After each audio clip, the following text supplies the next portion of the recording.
staying agile in our local markets is all the more important in today's world, where there are so many disrupting forces, all the way from technology to geopolitics, to macro and microeconomic headwinds, and so on and so forth. So to stay ahead in a very fast-paced environment, one really needs a lot of information. But the key point is that you don't want to have information overload. So you need to synthesize the right kind of information. You need to have market intelligence from your staff and employees. At the same time, to be able to go down to the ground. Going down to the ground means actually visiting the customers, visiting the partners, so that you can understand what's happening.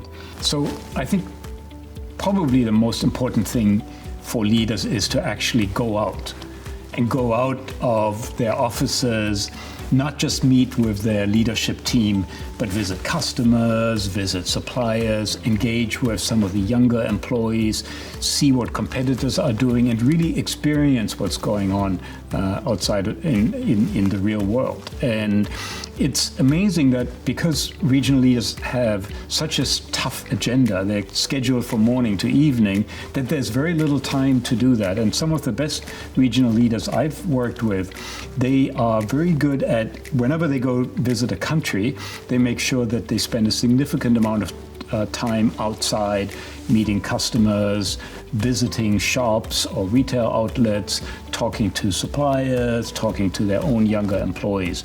And that, I think, is a really important way to keep your antennas out there for how the market is changing. I would probably say in two very simple ways. One of the things that we have, and most organizations have this, is employee resource organizations. At Cisco, we have 17 different employee resource organizations, and we partner very, very closely with them to understand needs, expectations, and how is it that we can build and develop practices and policies that actually enhance their experience.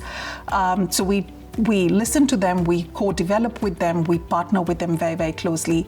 So local leaders and regional leaders need to stay agile, and one of the few ways of doing that is really developing a deep talent pool in your own markets.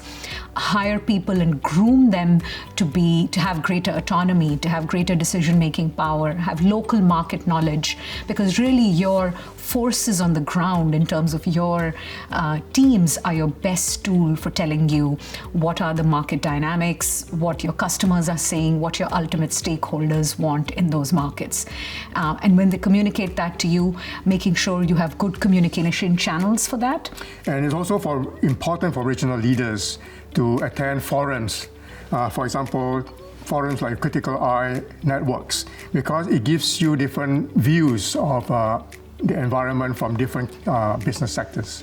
The second way is through our engagement surveys, which allows us to hear, again, what's top of mind for employees, what are some of the things that they would like to see us do differently, and we again feed that back into whether that's a practice, whether that's a policy, whether that's some other action that we need to do.